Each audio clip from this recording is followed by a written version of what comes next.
Assalamualaikum warahmatullahi wabarakatuh. Al-Fatihah.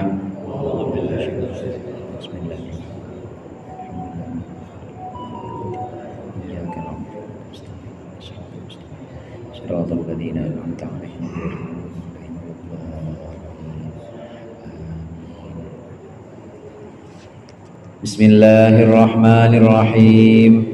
Alhamdulil muallimid tullabi wa musahhilil khairi liman yata'allamu.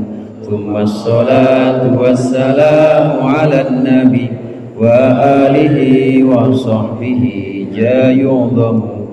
Ya Rabbana kaffir anna dhunubana wa walidina wa liman huwa muslimu. Nad'uka Allahumma ilman nafi'a min yawmina ilal hisabi yaqumu.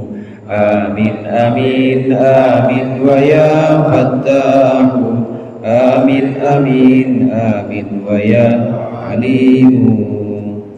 Bismillah, walhamdulillah, wassalatu wassalamu ala sayyidina Muhammadir Rasulillah wa ala alihi wa ashabihi wa man tabi'a hudah wa la hawla wa la quwwata illa billah. Amma ba'du. Segenap para sesepuh, para orang tua dan penasihat, para ustadz, jamaah Majelis Ta'lim Al-Huda yang dirahmati oleh Allah, mari sama-sama kita lanjutkan pengajian kitab Nurul Dholam. Pembahasan yang lalu masih tentang iman kepada malaikat, yaitu malaikat Ridwan, malaikat yang menjaga surga. Kemudian pembahasan setelahnya Syekh Nawawi Banten menjelaskan kitab Aqidatul Awam ini dengan memberikan gambaran yang banyak sekali tentang keadaan di surga, karena kita termasuk penghuni surga. Amin kan? Amin. Dikasih gambarannya bagaimana pohon-pohonan di surga, bagaimana bangunan-bangunan di surga. Berikut ini ada gambaran, ada keterangan dari Syekh Nawawi Banten yang tentunya juga mengutip dari riwayat. Jamaah rahimakumullah, dalam mengutip riwayat Nabi atau mengutip hadis ini ada yang riwayat bil makna, ada yang bil lafzi, ada yang bil makna. Yang bil lafzi itu memang persis seperti itu Rasulullah mengucapkan lafadznya. Ada juga yang hanya riwayat bil makna, artinya para musannif atau pengarang tidak menyebutkan persis seperti itu kata-katanya seperti yang disampaikan Rasulullah, tapi meriwayatkan hanya makna atau pengertiannya saja. Nah, kitab-kitab kuning seperti Nurul Dholam ini dan juga beberapa kitab-kitab seperti Tafsir Jalalain misalnya, memang kadang-kadang menyebutkan riwayat bil makna saja, dan itu boleh, jangan dikit-dikit terus nggak soheh, doif, kalau nggak doif dibilang maudhu itu palsu. Jangan sedikit-sedikit kita memberikan status hadis ini doif atau maudhu, karena para ulama tentu sudah banyak pertimbangan. Ini yang tadi sempat kita singgung, pemikiran ulama itu sudah melalui ijtihad atau sudah melalui satu proses intelektual dengan kekayaan ilmunya, ilmu alatnya, usul fikihnya, kemudian mengarang kitab ini udah benar-benar melalui ijtihad yang sungguh-sungguh. Kitab-kitab kuning yang kita baca yang merupakan tradisi NU, yang merupakan tradisi pesantren, ini adalah buah pemikiran para ulama yang sudah melalui proses penalaran, sudah melalui proses intelektual. Jadi nggak sembarangan.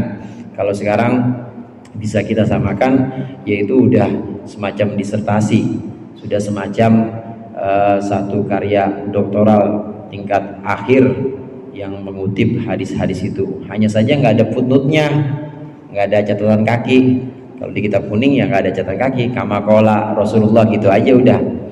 Itu perbedaannya karya klasik dengan karya-karya ilmiah sekarang. Oleh karenanya riwayat-riwayat yang ada di kitab Nurul Dholam ini, meskipun tidak disampaikan siapa sahabat yang ada pada sanad hadis itu, tapi tetap musannif atau pengarang ini menyampaikan dan mengutip ini sesuai dengan yang disampaikan oleh Rasulullah. Berikut ini qala al-muallif rahimallahu wa nafa'ana bihi wa bi ulumihi wa bi barakatihi bid dharaini amin. Qala Rasulullah sallallahu alaihi wasallam, inna fil jannati hawra'a yuqalu laha la'bah khuliqat min arba'ati asya'a minal miski wal kafuri wal ambari waz za'faran.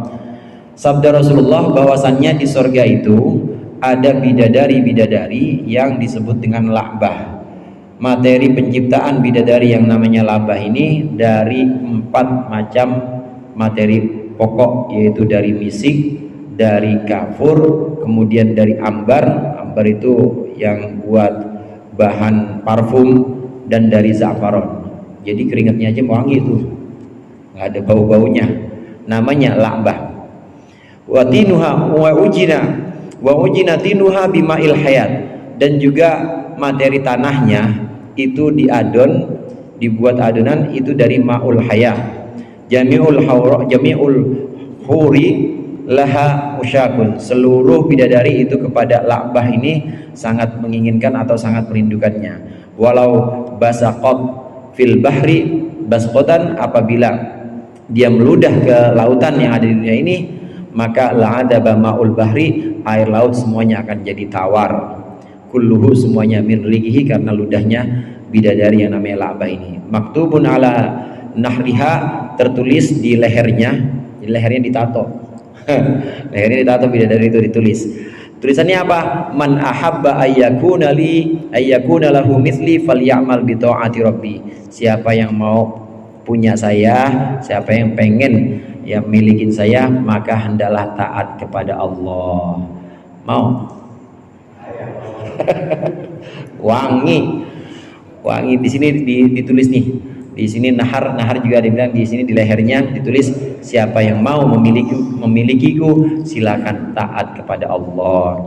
Ma'ul hayat, air kehidupan.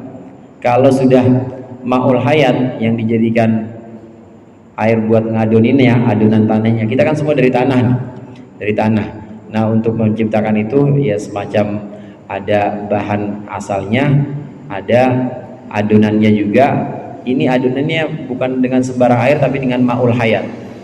Sebagian riwayat yang digunakan oleh para ahli tafsir menafsirkan tentang kisah Nabi Musa dengan Nabi Khidir, menjelaskan siapa itu Nabi Khidir. Nabi Khidir kadang-kadang dibaca Khodir. Nabi Khidir atau Nabi Khodir ini adalah seorang yang Allah berikan izin hidup terus sampai hari kiamat nanti. Kenapa bisa seperti itu? Karena Nabi Khidir sudah menemukan ma'ul hayat, sudah menemukan air kehidupan. Jadi udah hidup, udah minum dari air kehidupan. Karena udah minum dari situ berarti nggak sakit-sakit, nggak mati-mati. Kecuali nanti dengan izin Allah menjelang kiamat. Itu namanya ma'ul hayat. Adanya di mana ma'ul hayat? Ya nggak ada di isi ulang galon, nggak ada. Mau cari di mana juga, di puncak nggak ada ma'ul hayat, nggak ada yang tahu. Hanya orang-orang yang tertentu yang Allah izinkan, seperti Nabi Khodir atau Nabi Khidir. Ini air yang digunakan untuk adonan la'bah bidadari dengan ma'ul hayat, yaitu air kehidupan yang memang menandakan akan kehidupan yang abadi. Kalau airnya air biasa, ya airnya air kebayoran, ya sakit-sakit wajar. Airnya air ceger, ya tua juga lama-lama, tua ya sakit juga. Tapi kalau udah ma'ul hayat itu terus hidup dan terus sehat. Ini gambaran bidadari yang namanya la'bah. Kemudian disebutkan di sini sebagai penutup ini, na'udzubillahi minan nar, kita semua berlindung kepada Allah, minan nari, dari neraka, wa min adzabin nari, dan dari sisa neraka, wa nas'aluhu an yudkhilana darul abror, dan kita meminta kepada Allah agar Allah memasukkan kita ke darul abror, ke tempat tinggalnya orang baik-baik, maksudnya surga, ma'al muttaqin al akhyar, beserta orang-orang bertakwa yang terpilih, bijiwarin nabiyil mukhtar, di samping Nabi kita Nabi Muhammad al-Mukhtar, yaitu yang terpilih. Nama lain Nabi Muhammad itu ada Maksum, ada Mustafa, ada Bang Mukhtar. Nama lain Nabi Muhammad tuh banyak. Ada Toha, Yasin, itu juga nama lain Nabi Muhammad. Alaihi minallah, al-Mukhtar alaihi, yang terpilih, minallahi ta'ala, dari Allah ta'ala. Afdhalus sholati wassalam alaihi, atas Nabi Muhammad semoga afdhalus sholati wassalam, salawat dan salam yang paling sempurna. Ini penutup dari penjelasan tentang malaikat Ridwan. Gambaran-gambaran yang diberikan oleh Syekh Nawawi Banten di sini adalah gambaran berdasarkan hadis riwayat, sifatnya riwayat bil makna, walaupun kita tidak sama persis. Mungkin kita pernah mendengar kalau ada mubaligh yang menyampaikan atau khatib yang menyampaikan au kama qala Rasulullah sallallahu alaihi wasallam. Itu kalau au kama qala Rasulullah sallallahu alaihi wasallam itu berarti riwayatnya riwayat bil makna. Jadi nggak persis seperti itu mungkin Nabi, tapi au kama qala itu artinya atau sebagaimana yang dikatakan oleh Rasulullah. Boleh nggak kita meriwayatkan hadis seperti itu? Boleh. Meskipun tidak sama persis, tapi maknanya adalah makna yang dimaksud oleh Rasulullah Shallallahu Alaihi Wasallam. Ini pembahasan kita tentang Aqidatul Awam. Kita cukupkan sekian.